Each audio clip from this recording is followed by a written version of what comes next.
చిత్రం మూవీతో ఉదయ్ కిరణ్ ను హీరోగా పరిచయం చేశారు డైరెక్టర్ తేజ.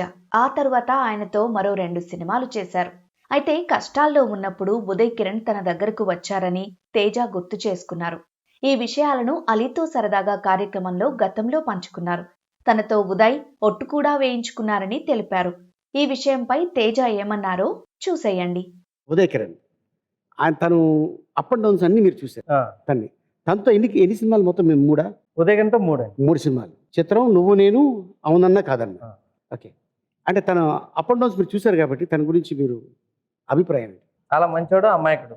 ఉమ్, సినిమా ప్రపంచం ఇవన్నీ అలా బిహేవ్ చేస్తారు ఇక్కడ అవన్నీ ఏం తెలియదు. ఓకే, ఇక్కడికి వచ్చినాక స్లోగా నేర్చుకున్నాడు అచ్చా, అంతే. యాక్చువల్గా చిత్రంలో తను అనుకోలే, ఆ, వేరే ఇంకో అతను అనుకున్నాం. ఇతను వన్ ఆఫ్ ద ఫ్రెండ్స్ అనుకున్నాం. ఆ, సో రాగానే వెనక్కి కూర్చో, నువ్వు హీరో వచ్చినప్పుడు ఫ్రంట్ సీట్లో కూర్చుంటాడు అనుకునేవాడు. ఒక హీరోని అడిగితే అతను నేను చేయను అది ఇది అనేటప్పటికి మళ్ళీ నువ్వు వెనక్కి కాదు ముందుకు వచ్చాడు. ముందు సోఫాలోకి వచ్చాడు, Okay. వెనక బెంచ్ మీద నుంచి సోఫాలో వచ్చి అట్లు రామారావు గారు వచ్చి, లేదు నేను అబ్బాయితో మాట్లాడతాను. సరే మాట్లాడని, రే నువ్వు వెనక్కి వెళ్ళిపో, వేరే అబ్బాయి హీరో. ఆ, మళ్ళీ వెళ్ళి మాట్లాడితే వాళ్ళు చాలా డబ్బులు అడిగారు. మాకా 11,000 రెమ్యునరేషన్ ఆ. బడ్జెట్. కుదిరేదట్లేదు సార్, నువ్వు వచ్చే ముందుగా ఆటో హీరో. ఓ, అలాగే వెళ్ళటం రావటం వచ్చింది. మళ్ళీ చిత్రం అయిపోయినాక ఉదయ్కి అంత పెద్ద పేరు రాలా, ఓకే, రీమా సేన్కి వచ్చింది, అవును, నాకు వచ్చింది, మ్యూజిక్ డైరెక్టర్కి వచ్చింది. తను ఇంకో సినిమా చేయించాలని చెప్పి నిధి ప్రసాద్ గారితో సైన్ చేయించాను. నెక్స్ట్ సినిమా అతను డైరెక్టర్, నీ సినిమా నేను ఫిక్స్ చేశాను. హోలీ వచ్చి తను రోజు వచ్చి కూర్చునేవాడు కింద, సోఫా నేల కానుకొని కూర్చునేవాడు. నేనేంటి నువ్వు నేను అనుకున్నప్పుడు మాధవన్ని ట్రై చేశాను. మాధవన్ నేను తెలుగు సినిమా చేయను అన్నాడు. 2-3 సార్లు ట్రై చేసాం, కుదరదు అన్నాడు. రోజు వచ్చి కూర్చునేవాడు. ఎవరో చేయట్లేదయ్యా సార్, నువ్వు చేసే, నువ్వే హీరో అన్న. సార్ థ్యాంక్ యూ సార్ అన్నాడు. అట్లా నువ్వు నేను పెట్టి సూపర్ డూపర్ హిట్.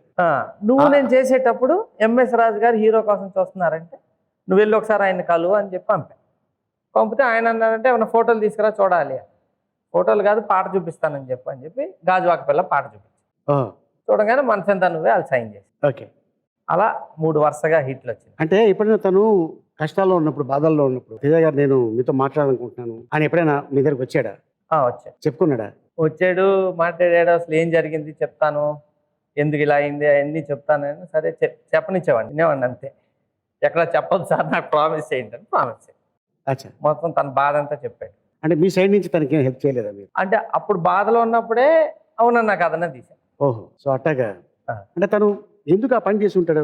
అంటే వాళ్ళ ఇంట్లో ఉంది, వాళ్ళ అన్న కూడా ఈ డిప్రెషన్ ఉంది, వాళ్ళ అన్న కూడా సూసైడ్. తిని కూడా అంతకుముందు ఒకసారి అటెంప్ట్ చేశాడు. అప్పుడు ఒకసారి ఆపే అవునన్నా కథనే చేసింది. ఆహా, ఇది second. Bad luck, psychological by birth ఉంటుంది. Bye by.